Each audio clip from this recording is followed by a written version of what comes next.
마태복음 26장 57절에서 75절까지의 말씀입니다. 예수를 잡은 자들이 그를 끌고 대제사장 가야바에게로 가니 거기 서기관과 장로들이 모여 있더라. 베드로가 멀찍이 예수를 따라 대제사장의 집들에까지 가서 그 결말을 보려고 안에 들어가 하인들과 함께 앉아 있더라. 대제사장들과 온 공회가 예수를 죽이려고 그를 칠 거짓 증거를 찾으매 거짓 증인이 많이 왔으나 얻지 못하더니 후에 두 사람이 와서 이 사람의 말이 내가 하나님의 성전을 헐고 사흘 동안에 지을 수 있다 하더라. 대제사장이 일어서서 예수께 묻되 아무 대답도 없느냐? 이 사람들이 너를 치는 증거가 어떠하냐? 예수께서 침묵하시거늘 대제사장이 이르되 내가 너로 살아계신 하나님께 맹세하게 하노니 내가 하나님의 아들 그리스도인지 우리에게 말하라. 내가 말하였느니라. 그러나 내가 너희에게 이르노니 이후에 인자가 권능의 우편에 앉아있는 것과 하늘 구름을 타고 오는 것을 너희가 보리라. 이에 대제사장이 자기 옷을 찢으며 이르되 그가 신성 모독하는 말을 하였으니 어찌 더 증인을 요구하리요? 보라, 너희가 지금 이 신성 모독하는 말을 들었도다. 너희 생각은 어떠하냐? 그는 사형에 해당하니라 하고 이에 예수의 얼굴에 침 뱉으며 주먹으로 치고 어떤 사람은 손바닥으로 때리며 그리스도야, 우리에게 선지자 노릇을 하라. 너를 친 자가 누구냐? 베드로가 바깥들에 앉았더니 한 여종이 나와 이르되 너도 갈릴리 사람 예수와 함께 있었도다. 베드로가 모든 사람 앞에서 부인하여 이르되 나는 네가 무슨 말을 하는지 알지 못하겠노라 하며 앞문까지 나아가니 다른 여종이 그를 보고 거기 있는 사람들에게 말하되 이 사람은 나사렛 예수와 함께 있었도다. 베드로가 맹세하고 또 부인하여 이르되 나는 그 사람을 알지 못하노라. 조금 후에 곁에 섰던 사람들이 나와 베드로에게 이르되 너도 진실로 그 도당이라. 네 말소리가 너를 표명한다. 그가 저주하며 맹세하여 이르되 나는 그 사람을 알지 못하노라 하니 곧 달기 울더라. 이에 베드로가 예수의 말씀에 닭 울기 전에 내가 3번 나를 부인하리라 하심이 생각나서 밖에 나가서 심히 통곡하니라. 아멘. 여러분, 이제 본격적인 예수님의 고난이 시작되는 말씀을 우리가 보게 됩니다.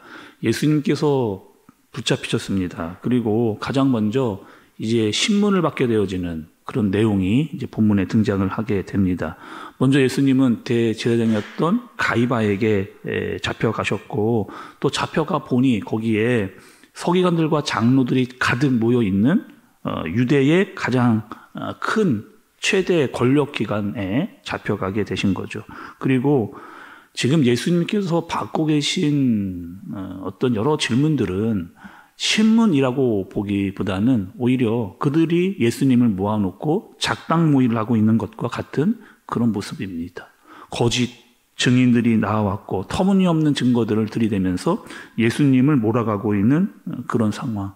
이미 여러분 재판의 모든 결정사항들은 다 내려놓은 상황에서 형식적인 눈에 보이기 위한 재판을 하고 있는 그런 모습.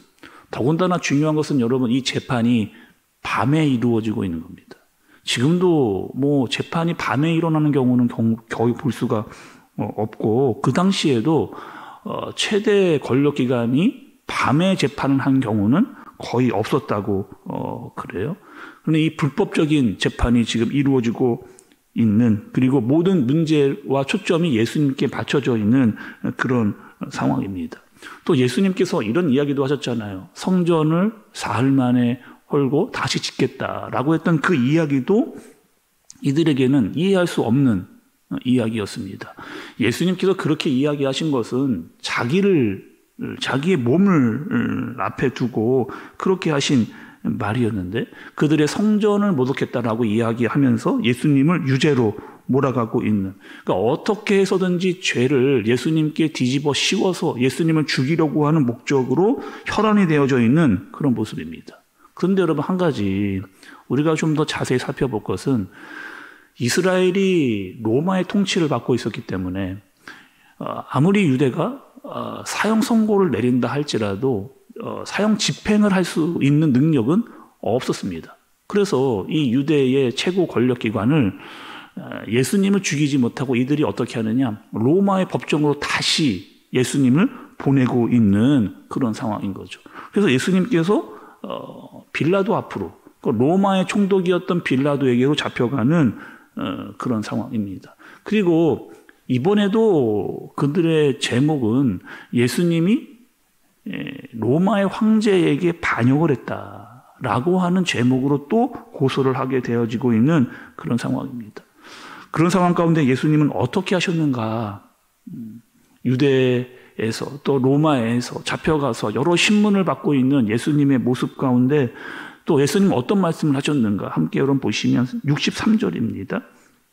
예수께서 침묵하시거늘 대제사장이 이르되 내가 너로 살아계신 하나님께 맹세하게 하노니 내가 하나님의 아들 그리스도인지 우리에게 말하라, 이렇게 이야기합니다. 대제사장 가야바도 예수님께 묻고 있고 또 빌라도도 예수님께 신문을 하고 있는데 예수님께서 정말 여러분 하실 이야기가 많으실 수 있잖아요. 내가 여기 왜 재판 왔는지도 따져 물을 수가 있고 내가 했던 말과 행동이 잘못이 아니다라고 하는 이야기도 얼마든지 예수님께서 변호하실 수 있었는데 예수님은 모든 이야기를 하지 않은 채 침묵으로 일관하시고 있는 것을 볼 수가 있습니다. 또 빌라도가 이렇게도 이야기하거든요. 예수님 앞에 내가 너를 살릴 권한도 있고 죽일 권한도 있다라고 이야기를 하고 있는데 오히려 예수님은 그 어떠한 이야기도 변호하지 않는 모습을 볼 수가 있습니다. 여러분, 예수님은 왜 여러 말씀하실 수 있었을 텐데 또 내가 잘못이 아니라고 하는 것도 그들에게 이야기할 수 있었을 텐데 왜 아무런 말씀도 자기의 변호도 하지 않으면서 그냥 그들이 하는 대로 끌려가고 있는 예수님의 모습은 여러분 왜 그러셨을까? 그들이 힘과 억압으로 누르는 것에 대해서 그냥 쫓겨만 다니고 계시는 것인가? 그런 말씀이 이렇게 기록이 되어져 있습니다. 이사야서 53장 7절의 말씀을 보시면 여러분 잘 들어보시죠.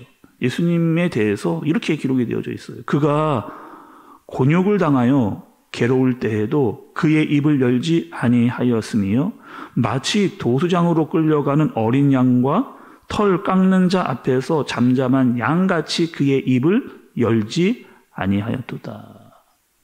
결국에 예수님께서 모든 상황을 침묵으로 일관하신 것은 하나님의 말씀 가운데로 또 지금의 이 고난과 십자가의 길은 그들이 만들어 온 덫에 걸린 것이 아니고 하나님의 계획에 따라 그 길을 걸어가시는 예수님의 모습이기 때문에 그렇습니다.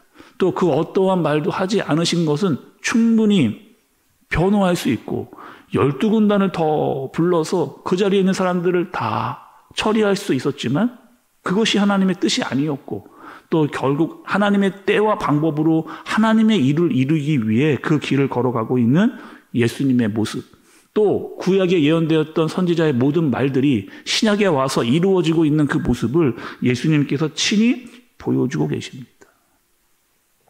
거기다 여러분 더 치욕스러운 일은 거기에 모여있던 사람들의 모습이거든요. 지나가면서 예수님께 침을 뱉습니다. 예수님께 침을 뱉어요. 주먹으로 때립니다. 손바닥으로 예수님의 얼굴을 때리는, 여러분 얼마나 이 모욕적인 상황이에요.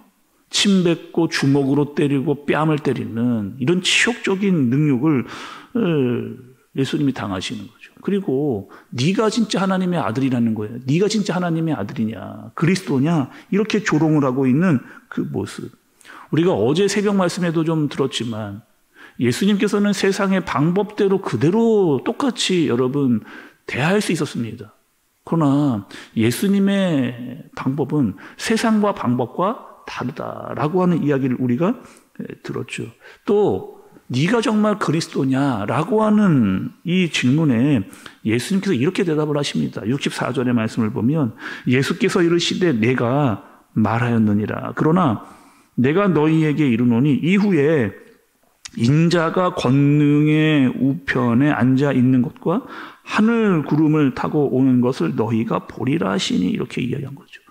이 말 속에 다 들어가 있습니다. 이 말 속에 결국에 인자가 권능의 우편에 앉아 있는 것과 하늘 구름을 타고 오는 것을 너희가 보리라고 하는 이 말 속에 내가 하나님의 아들이고 메시아라고 하는 이야기가 다 들어있는, 결국에 심판의 때가 올 것이다라고 하는 말까지 포함되어져 있는 이 이야기를 예수님께서 그들에게 하시는 거죠. 그 말을 들었던, 이것이 자신 스스로가 메시아라고 이야기하는 이 소리를 들었던 사람들의 반응입니다. 옷을 찢고 들을 수 없어, 견딜 수 없어 하는 그들의 모습인 거죠. 이제 여러분 본격적인 예수님의 고난이 시작이 되는데, 예수님은 마치 힘이 없어서 끌려가는 것 같은, 그리고 오히려 세상의 힘이 더 큰 것 같은 그런 모습이 시작이 됩니다. 그러나 여러분, 우리가 잘 알다시피 이것들은 세상이 이긴 것도 아니고 세상에 힘이 있어서도 아닙니다. 철저히 예수님은 하나님의 말씀과 그 뜻을 이루기 위함이고 구약의 말씀을 다 이루어 신약에 나타내기 위해 그 길을 걸어가시고 계시는 예수님의 모습을 우리에게 보여주시는 거죠. 끝으로 여러분, 오늘 아주 유명한 이야기가 나오잖아요. 베드로의 부인입니다. 분명히 예수님께서 네가 나를 3번 부인할 것이다 이야기를 했습니다. 또 여러분, 우리가 어제 주일 말씀에도 그 베드로의 약함과 부족함을 봤잖아요. 정말 나는 다 버려도 버리지 않겠다라고 분명히 다짐했던 베드로입니다. 또 죽을지언정 나는 예수님을 떠나지 않겠다라고 몇 번이고 다짐했던 베드로뿐만 아니라 모든 제자들이 다 도망가 있는 그런 상황. 그리고 예수님 혼자 그 고난을 다 몸소 받으시는 그 모습을 볼 수 있죠. 그리고 그 중에 여종 하나가, 그것도 아주 작은 여종 하나가 소리를 치는 겁니다. 너도 예수와 함께 있었던 자가 아니냐, 너도 그 도당이 아니냐라고 하는 그 소리에 베드로는 무너집니다. 그리고 저 사람을 본 적도 없고 만난 적도 없다라고 이야기하면서 3번이나 베드로를 부인하고 있는 모습을 보고 있는 거죠. 오늘 예수님의 고난을 보면서 또 베드로의 부인을 보면서 여러분, 오늘 시대와 나 자신과 교회를 한번 좀 생각해 보면 좋겠습니다. 여러분, 이 시대는요, 예수님을 믿기 쉬운 시대입니다. 근데 또 반면에 어떤 시대냐, 예수님을 쉽게 부인하고 배신할 수 있는 그런 사회이기도 합니다. 쉽게 예수님을 모른다고 말하기 아주 쉬운 그런 세상이잖아요. 왜?